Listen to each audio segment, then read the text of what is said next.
Number 5. This one is one where if you only use Save the Cat as your resource, you lose out on a very important insight in storytelling. So I've never been a Save the Cat evangelist.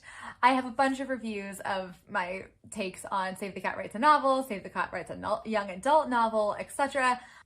I acknowledge it's a very useful framework. However, since originally reading those books and reading a different craft book, which I'm going to talk about in a second, I have noticed some really big holes in the story theory in Save the Cat, and we are going to talk about those today.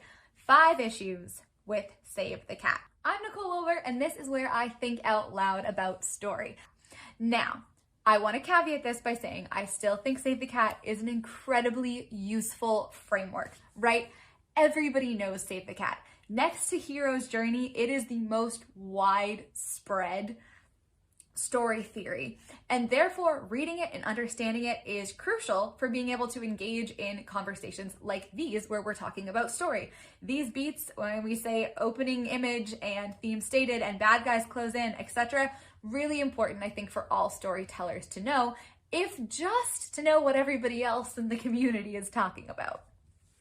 That being said, I think with all craft books, you want to pick and choose what works for you and use them all as tools in your tool belt. And there are some gaps, some critiques in Save the Cat that I think are important for us to chat about, and I'm also going to make some recommendations for each of these on what resource you can use instead. Let's start by talking about beginnings, because this is a huge one. And this critique is driven by looking at the market today. I've been spending a lot of time reading recent 2026, 2025 books and thinking about where they open in their story's timeline.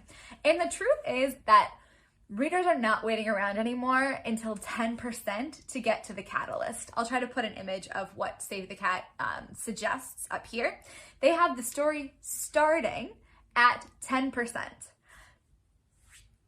That does not work anymore. Most books that I look at that are being published now are at the very least hinting at the catalyst in chapter 1. Often it's happening in that first chapter. Now, there's some caveats to what I'm saying here. First of all, you could argue that because we're pushing the catalyst to kind of the first thing, that there's something of a double bump. And Jessica Brody talks about this in Save the Cat Writes a Young Adult Novel, as well as on her website, and I will link that below. Her website, funnily enough, is my first link for this issue.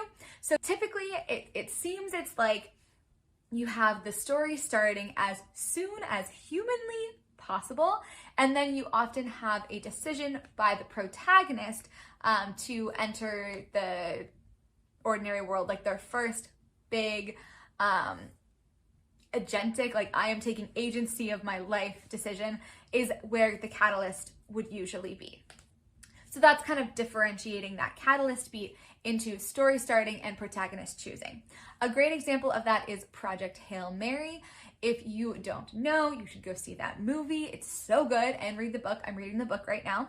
And if I was just to say, all right, we're having this story about this school teacher who ends up on a spaceship and has to go save Earth, the traditional story framework would say, all right, we open and he is in a classroom, and then the FBI comes and gets him to go to the lab, and he does all of his discovering science, and then around 25% he launches into space. That is not what happens. What happens is he wakes up in space. That's the first moment of the movie, and then we get flashbacks, which I would say is a dual timeline narrative, which covers the setup up until that point. This leads to a really beautiful dramatic structure, and I will get into that more in the, oh my God, it's gonna be on my website. It's gonna be very small, a little resource that will talk about openings. So if you're interested in that, subscribe to my newsletter below. I will, as soon as it's released, I will let you know. I'm also going to be offering it for free to get feedback and to continue building it up. So that will be an opportunity that will be offered to some select subscribers as well. So if that sounds interesting to you, to be able to walk through how to write an opening to your story, subscribe. Going back to Project Hail Mary though, the structure is really, really cool, but they 100% move the catalyst earlier. And it's important, I think, generally with Save the Cat to almost take the beats more as an anatomy of story. Anatomy of Story by John Truby, another craft book. The first craft book I ever read and still one of my absolute favorites. He talks about structure steps versus Save the Cat which with its percentages and stuff can often come up as more formulaic. I think now, especially in order to stand out in a crowded market, we're seeing writers still have those steps, but move them around in interesting ways. Now, you're never moving them around just to move them around. It's important you know why, whether you have your catalyst earlier to grip readers' attention, whether you're moving your kind of break into two decision to be seen to the audience at the 75% mark for thematic reasons. All of those things are things to consider, but I think we're doing a lot of moving the building blocks around. The second critique I have of Save the Cat is their description of the midpoint. So I have this up on my screen here, the Save the Cat definition from the website. The midpoint is the middle of the story and the culmination of the fun and games. Usually this beat is a false victory or false defeat. The midpoint raises the stakes in the hero, forcing them to narrow their focus on winning or surviving. Often a ticking clock is introduced. I take issue with the false victory or false defeat. At least in my research, and I do try to read books and identify their midpoints and think through it, the midpoint is often not a false victory or false defeat for the global story goal. It might be something for a B story. So for example, often say in YA novels where the A story is not the romance, there is a kiss or there is a declaration of love or something at the midpoint. This is Into the Woods by John Yorke, and this is my solution to the Save the Cat problem, to this Save the Cat problem. He has this beautiful diagram in here of 5-act structure. It's a great book. I highly recommend. I'm going to do a review of it. But he maps out structure to be very much about a journey of knowledge. And right there at the bottom, midpoint, key breakthrough, key knowledge. They learn knowledge. So I think of that as I prefer to think of the midpoint as the true nature of the conflict is revealed. Sometimes that's through a false victory or false defeat.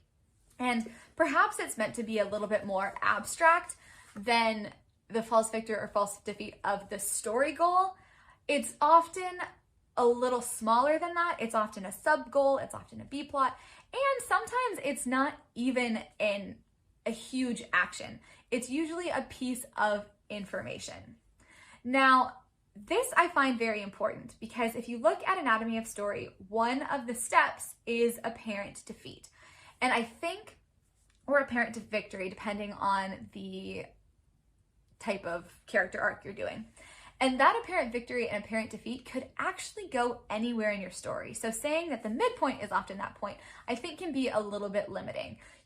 There's numerous stories where the apparent defeat, sure, is at the midpoint, or maybe it's partway through Act 3, or maybe it's at that all is lost moment, or maybe it's a little bit later. Those things, well, that would technically be like the visit to death. But whatever. But that can move around. And I think it's good, just as I said at the beginning, to think of that as more fluid and to also think of that as a point where the protagonist is gaining knowledge and gaining a new view of the story problem that they're facing. An example, there's a book I read, it's Killers of a Certain Age by Donna Rayburn, I believe. Beautiful book.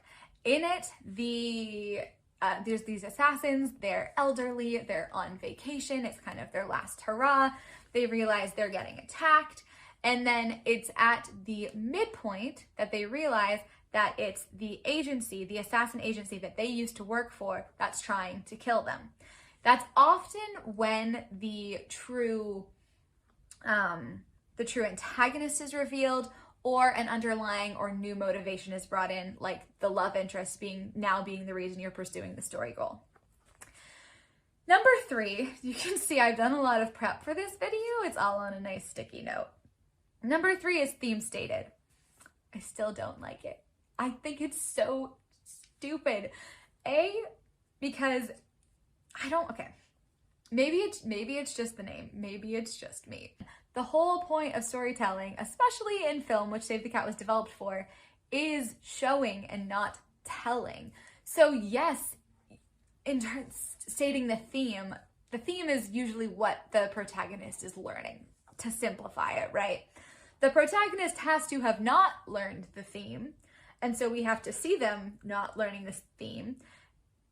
We don't need to state that. I think that leads to really unnuanced, poor storytelling when you say theme stated.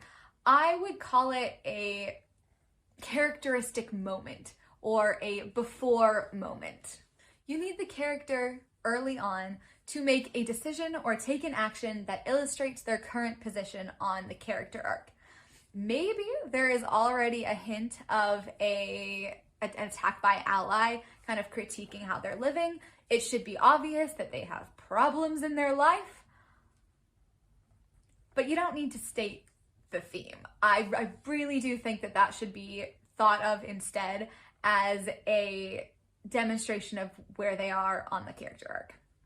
Number 4, and this ties in beautifully, Save the Cat, to my knowledge, does not talk a lot about decisions or crisis points, as they're often referred to in Into the Woods and Into Story by Robert McKee and in Story Grade by Sean Coyne.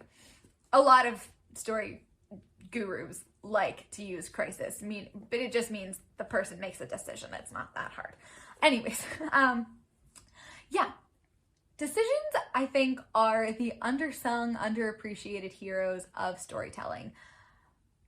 Your character's entire arc should be defined by the decisions they're making at each point.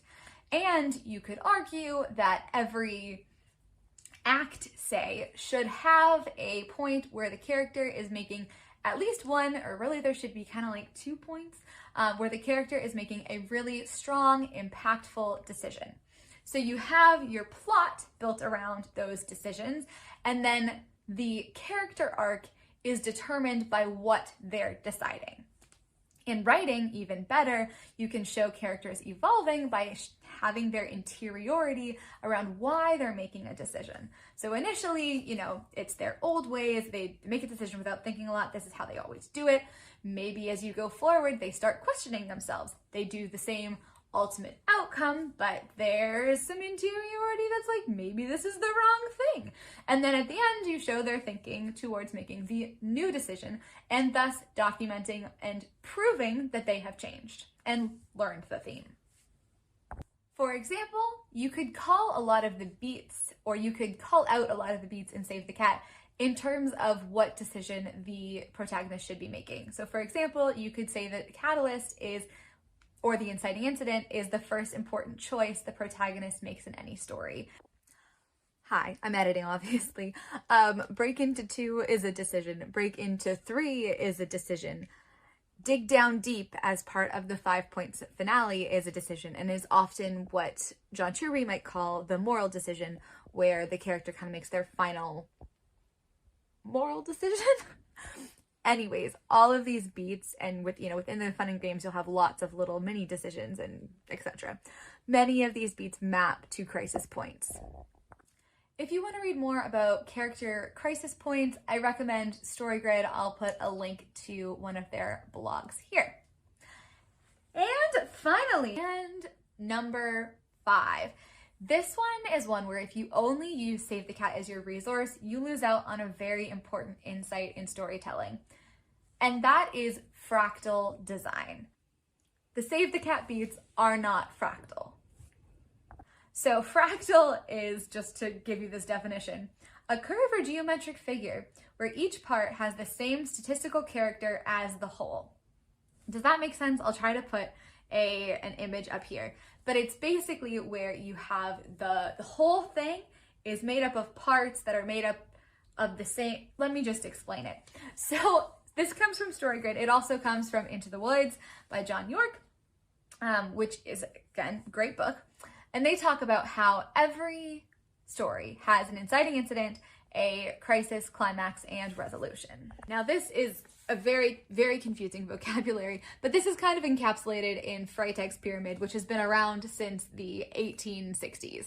The idea that you start with exposition, so you start in some sort of setup, you have an inciting incident, you have complications, you get to a point, I would actually call this the crisis, the climax, and the resolution. And that is the shape of any global story. But then every act should also go through this shape, where there's an inciting incident, rising action, crisis, climax, resolution, and then every scene within every act should have the inciting incident, complication, crisis, climax, resolution. Every beat in a scene should also have, but I wouldn't do that if I were you, because you will lose your mind if you think of it at that level of detail. But from the global act and scene perspective, I think it's really important to understand that symmetry, parallelism, and fractal nature of storytelling. Like, that's the universal thing of drama, that nice little pyramid. By thinking of it in fractals, we can create almost a story ambigram. So for example, from here, we have an example of The Godfather. So in Act 1, seeing the first kind of bit here. So wedding, Michael is honest with Kay. Then there's a celebration of life. Then the father is shot.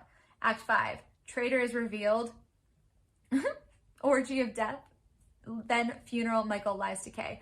So you see how at the beginning, Michael is honest with Kay. At the end, he lies to her, and how they're mirror images of each other. And if you go in, you can continue seeing that mirror structure. That's what fractals can do for you. And there you go.